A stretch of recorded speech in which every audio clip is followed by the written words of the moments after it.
दोस्तों नमस्कार, मैं बलराम शर्मा। आज हम बहुत सीनियर जर्नलिस्ट हैं और पुस्तक भी लिख चुके हैं और 3 पुस्तकें और भी लिखना जा रहे हैं। डॉक्टर सतीश त्यागी जी और हरियाणा की राजनीति पर इनकी विशेष छाप है, जो ये लिखते भी हैं और खुल के लिखते हैं। डॉक्टर साहब, हरियाणा की राजनीति पर आपने एक पुस्तक लिखी है पीछे भी, और विशेषकर हरियाणा की राजनीति में जो आज के हालात हैं, विशेषकर आप नौ की तरफ जा रहे हैं, उसमें क्या दिखाई दे रहा है आपको? देखिए बलराम जी, किताब तो मैंने लिखी है हरियाणा के अतीत पे, जो अब तक हो चुका है। आपका सवाल ये है कि वर्तमान में क्या स्थिति है हरियाणा की राजनीति की और नूह की घटना का क्या प्रभाव पड़ने वाला है, जहाँ तक मैं समझा हूँ। जी जी। तो चुनावी वर्ष है जी। 1 साल के भीतर लोकसभा और प्रदेश के अमूमन 1.25 साल में चुनाव हो ही जाएंगे। और हरियाणा तो हर समय इलेक्शन मोड में रहता है। जी। हरियाणा में 24x7 365 दिन राजनीति चलती रहती है और हरियाणा के लोग बहुत जागरूक है राजनीति के विषय में, इतने भारत में कहीं आपको मिलेंगे नहीं। तो हरियाणा की जनता का भी दबाव है कि यहाँ नेता सक्रिय रहें और नेताओं की अपनी राजनीति के भी दबाव है कि वो सक्रिय बने रहें। चुनावी वर्ष में जाके सक्रियता पूरे नए आयाम ले लेती है, तो बढ़नी शुरू होगी, लगातार होती रहेगी। और राजनीति से मतलब है सीधे सीधे चुनावी राजनीति है। जी। हमें ये भ्रम निकाल देना चाहिए कि कोई बहुत विचार की राजनीति हम लोग कर रहे हैं हरियाणा में, या बहुत बड़े कोई क्रांतिकारी बदलाव के लिए राजनीति कर रहे हैं, ऐसा कुछ नहीं है। सीधे सीधे चुनाव जीतने के गणित है हर पार्टी के, चाहे वो कांग्रेस हो, चाहे भाजपा हो, या कोई अन्य दल हो। तब बिसात बिछनी शुरू हो गई है। नूह भी उसी का एक हिस्सा है। नूह में जो कुछ हुआ वो कोई स्पॉन्टेनियस नहीं है, स्वतः स्फूर्त घटना नहीं है। जी। मुख्यमंत्री कह रहे हैं कि ये पूरे पूर्व नियोजित है। जी। वो जब ये कहते हैं पूर्व नियोजित है, तो उनको ये पता है कि किसने ये नियोजन करा पूर्व में, तो जाहिर सी बात वो अपने आप को तो मानेंगे नहीं इस चीज में। सीधे सीधे वो कह रहे हैं कि या तो ये कांग्रेस के लोगों की शरारत है, जी जी, है ना, और विपक्ष की शरारत है। और विपक्ष से आप पूछिए तो वो भी यही कह रहा है कि सब प्री प्लान्ड है, पहले से ही तय था, होना था। उनका इशारा साफ साफ भारतीय जनता पार्टी के ओर है। जी। अब कौन कहे बीच में इनके, कौन आके ये कहे कि किसकी शरारत है? नहीं, एक आप पार्टी का उसमें नाम भी आया है किसी का, आप पार्टी का कोई पदाधिकारी। आम आदमी पार्टी तो कोई बहुत बड़ी चीज़ नहीं है हरियाणा में। सवाल ये कि एक सत्ताधारी दल है और दूसरा सत्ता के लिए बेचैन आने के लिए, वही चीज़ें मैटर करती हैं।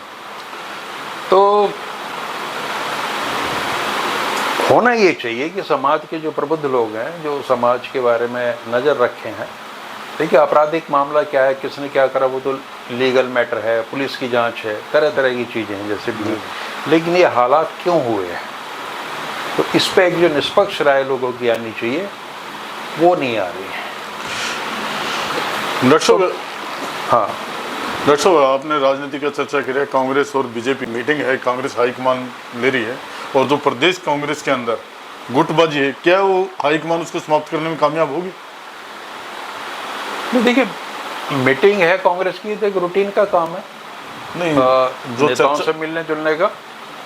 और जो गुटबंदी है, गुटबंदी जहाँ तक मैं समझता हूँ बहुत अच्छी चीज़ है। इसमें क्या नुकसान है? आप पूरा इतिहास उठा के देख लीजिए, जब भी चुनाव हुए हैं उससे पहले या पहले के 1 साल में गुटबंदी कांग्रेस के अंदर तो चरम सीमा पर रही है। कब गुट नहीं थे कांग्रेस में? हमेशा गुट रहे हैं। कांग्रेस में गुट होने से, फैक्शंस होने से उनकी ताकत बढ़ती है, उनको ऐसा लग रहा है। जी। इस गुटबंदी से कभी नुकसान हुआ? मुझे ऐसा नहीं लगता, कभी भी ऐसा नहीं हुआ।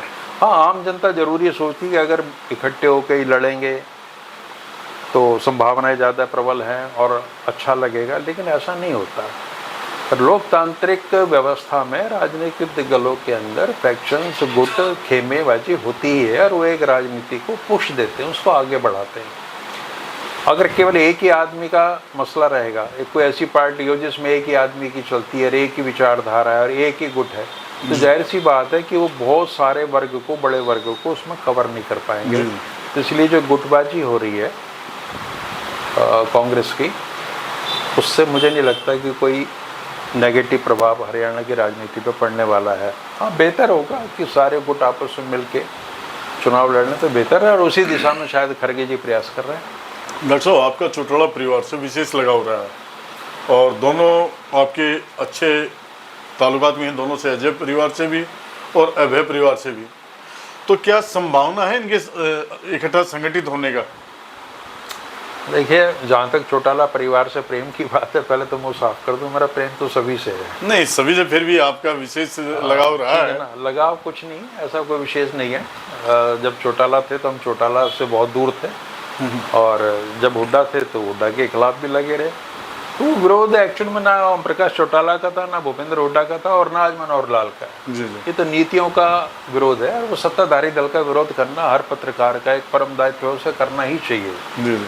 क्योंकि अगर आप विपक्ष की भूमिका नहीं निभाएंगे मीडिया के रूप में, तो उससे एक अन्याय होगा जनता के साथ। जी। जहाँ तक इंडियन नेशनल लोकदल और जजपा की बात है, उनका भविष्य क्या है, क्या मिलकर चुनाव लड़ेंगे, तो ओम प्रकाश चौटाला जो उस परिवार के शिखर पुरुष हैं, देवीलाल जी तो आदर्श हैं दोनों गुटों के, जी। और दोनों गुटों के ओम प्रकाश चौटाला भी आदर्श हैं, जैसे भी हैं। ओम प्रकाश चौटाला जी दूसरे गुट को आशीर्वाद नहीं देते। उनके दो पोते ऐसे हैं, एक बेटा ऐसा है जिसे वो आशीर्वाद नहीं देते, अब दूसरे वाले को देते हैं। और ओम प्रकाश चौटाला बहुत वयोवृद्ध सीनियर मोस्ट लीडर हैं उत्तर भारत में। तो वो जब ये उनसे सवाल ही पूछा जाता है कि क्या गठबंधन हो जाएगा कांग्रेस के साथ, तो वो जवाब देते हैं, हमारा किसी से कोई द्वेष नहीं है। जी। राजनीति में व्यक्तिगत लड़ाई नहीं होती, शत्रुता नहीं होती। जी। तो अब अगर किसी से द्वेष नहीं है तो अपने खून से क्या द्वेष होगा? इसलिए संभावना को तो नकारा नहीं जा सकता उन्हीं के अनुसार कि भी दोनों परिवार आपस में नहीं मिल सकते, मिल भी सकते हैं, कोई बड़ी बात नहीं। और इतनी संभावना जितनी मिलने की है उतनी ये भी कि शायद ना मिले। तो नहीं, जैसे आपने अभी कहा, चौटाला जी कहते हैं हमारे किसी से द्वेष नहीं है, तो क्या कांग्रेस और इनेलो भी समझौता कर सकती है? नहीं, वो जब उनसे सवाल किया जाता है वो कांग्रेस को नहीं, मैं लेके आपसे किया जाता है। आपसे ही कर रहा हूँ, उनसे नहीं, मैं आपसे। देखिए जो बलराम राजनीति जी, आप बहुत सीनियर व्यक्ति हैं। हर नेता जी जी दो चीजें कहता है कि राजनीति में कोई स्थायी शत्रु और मित्र नहीं होता, और राजनीति मौजूदा हालात के तकाजों के तहत होती है, और राजनीति में कुछ भी संभव है। कुछ भी संभव है। किसी भी नेता से पूछ लो जिसने 10-5 साल सत्ता का स्वाद चखा है, कोई संदेह भी नहीं है, कोई अगर ये सब कुछ संभव है तो वो उन पे भी लागू होता है। नहीं, चौटाला की तो राजनीति कांग्रेस विरोधी रही ना शुरू से ही। मैं इस कोई फर्क नहीं पड़ता, किसी के राजनीति विरोधी उस समय जरूरत थी विरोध की तो विरोध किया। अब अगर उनको लगेगा विरोध की आवश्यकता नहीं है, हमारे वजूद की लड़ाई है, तो वो कांग्रेस से भी समझौता कर सकते हैं। वैचारिक रूप से तो जनसंघ या भारतीय जनता पार्टी को खड़ा करने में, हरियाणा में पैर जमाने में सबसे बड़ी भूमिका इसी परिवार की है, चौटाला परिवार की, देवीलाल के इस परिवार की। तो जब आवाज वो भारतीय जनता पार्टी के खिलाफ है, कम से कम ओम प्रकाश चौटाला जी तो हैं ही, तो राजनीति में कब क्या हो जाए बड़ा मुश्किल है कहना। होने के बाद आप इन चीज़ों का विश्लेषण करेंगे तो ज़्यादा मज़ा होगा। बहुत विपरीत ध्रुव पर राजनीति करने वाले लोग वैचारिक दृष्टि से वो समझौते कर लेते। एक उदाहरण दूं मैं आपको छोटा सा। बीपी सिंह ने सरकार बनाई थी केंद्र में, वो दो कंधों पर टिकी हुई थी। एक कंधा भारतीय जनता पार्टी का था, दूसरा कम्युनिस्ट पार्टी का था, वामपंथी दलों का। और जिसको वो समर्थन दे रहे थे उसकी विचारधारा बिल्कुल अलग थी।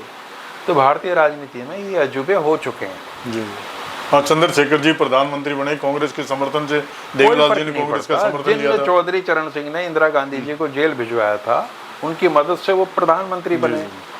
तो ये जनता को भी इस चीज़ को समझ लेना चाहिए। उसकी समझदारी इसी में है कि नेता कभी भी अपने स्वार्थ में, अपनी हित साधना के लिए कभी भी एकजुट हो। डॉक्टर साहब, एक सवाल ये, जेजेपी और बीजेपी का जो वर्तमान परिस्थिति में चल रहा है, उसमें आपको क्या लग रहा है 2024 के चुनाव में? देखिए 2024 अभी थोड़ा सा दूर है। अभी कुछ दिन पहले सब घटनाक्रम पर निर्भर करता है। जैसे ही एक गठबंधन बना राहुल गांधी और अन्य दलों का, जिसमें नीतीश वगैरह हैं, राजद हैं, और इंडिया नाम का एक गठन आ गया, उसमें 26 दल हैं, तो भारतीय जनता पार्टी ने उसी दिन 38 दलों का एक संगठन खड़ा कर दिया। और हरियाणा में ये उम्मीद की जा रही थी, लोग तो ये उम्मीद लगा रहे थे कि जजपा और भाजपा का गठबंधन टूटेगा। मुख्यमंत्री साहब कह चुके थे हमारा कोई गठबंधन नहीं, हम तो सरकारी एडजस्टमेंट के तहत यहाँ आए हैं। लेकिन शायद ना मुख्यमंत्री को भनक लगी होगी या उनको बताया नहीं होगा, और अचानक से जजपा एनडीए का पार्ट बनेगी, चूंकि वहाँ आवश्यकता थी। तो वही मैं कह रहा हूँ, राजनीति में स्थितियों और व्यक्तियों का बड़ी बेरहमी से इस्तेमाल करना ही राजनीति, और कोई राजनीति नहीं है। तो जहाँ जिसको सूट करेगा वहाँ जाएगा। दर्शक, कांग्रेस किसी एक को मुख्यमंत्री प्रोजेक्ट करेगी क्या? नहीं, बिल्कुल नहीं करेगी। कांग्रेस वैसे करती नहीं करती है, ऐसी कांग्रेस की नीति नहीं है।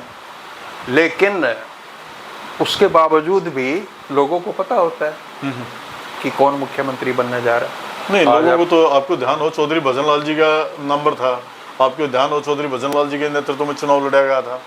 क्या ऐसी भी घटना हो सकती है कभी? फिर देखो, संभावनाएं तो सारी हैं। ये भी हो सकता है, लोग तो ये भी कह रहे हैं कि अगर 50-55 सीटें आ गई तो हाईकमान फैसला करेगा मुख्यमंत्री कौन होगा। जी। और अगर 40 के आसपास रह जाती हैं तो भूपेंद्र सिंह हुड्डा, जैसे पहले अतीत में हुआ, फिर से वो फैसला कर लेंगे। लेकिन समय के साथ बड़े बदलाव आते हैं। जी। जिस समय भजनलाल के साथ ये हुआ था तो भजनलाल पीएचडी थे पॉलिटिक्स के। जी। भूपेंद्र सिंह हुड्डा ने नेताओं से प्रशासन करने की क्षमता भी सीखी है, कैसे किया जाता है, और जितनी जो भी शरारतें हैं, चालबाजियाँ हैं राजनीति में कामयाब होने की, वो गुरु हैं इस मामले में। जी। भजनलाल पीएचडी थे तो वो डीफिल हैं, डीलिट हैं, और वो संभल के चलेंगे सारी चीज़ों को लेके। मुझे तो कांग्रेस के लोग ये बता देते हैं कि अगर भूपेंद्र सिंह हुड्डा मुख्यमंत्री नहीं बने तो हम पार्टी तोड़ के बीजेपी के समर्थन से सरकार बना लेंगे। अच्छा, ये संभावना है? उन्हीं के लोग कहते हैं। उन्हीं के लोग कहते हैं? हाँ, मैं उनको टटोलता हूँ, उनको कहता हूँ कि ऐसा नहीं होगा। बोले आप शर्त लगा लीजिए। तो जो लोग वहाँ रहते हैं, उनके इर्द गिर्द रहते हैं, अगर वो कहीं से तो उनको संदेश आ रहा होगा। चर्चा ये है कि उप मुख्यमंत्री के समझौता भी हो सकता है, ऐसा भी कुछ है? कुछ भी हो सकता है। लोग तो ये भी कहते हैं कि अरे भूपेंद्र सिंह हुड्डा खुद कहते हैं कि नरेंद्र मोदी मेरे मित्र हैं, अमित शाह जी मेरे मित्र हैं। तो जब इतनी मित्रता है और कभी अस्तित्व का संकट आ जाए। नहीं, तीन साल पहले आपको ध्यान हो, भूपेंद्र सिंह हुड्डा ने कहा, पहले वाली कांग्रेस नहीं थी, रैली में कहा था, आपको ध्यान हो शायद। अभी भी कुछ भी कह सकते हैं। हाँ, कोई बड़ी बात नहीं है। तो हरियाणा की राजनीतिक भविष्य क्या है, आगे किसका है? हरियाणा का भविष्य उज्ज्वल है, बशर्ते यहाँ के लोग शांति और सद्भावना के साथ प्यार से आपस में रहें। सरकारों की कोई बहुत बड़ी भूमिका है नहीं। हरियाणा आज जहाँ कहीं खड़ा है, बहुत ताकतवर स्टेट है, बड़ी खुशहाल स्टेट है, वो लोगों की मेहनत से बनी है। नेता अगर चाहते तो इसको एक पश्चिमी देश के बराबर खड़ा कर सकते थे, इसको जर्मनी बना सकते थे, इसको न्यूयॉर्क बना सकते थे हरियाणा को। लेकिन उनकी बेवकूफ़ियों से, उनकी नाकामियाँ, उनकी नालायकी की वजह से ऐसा हरियाणा हुआ नहीं।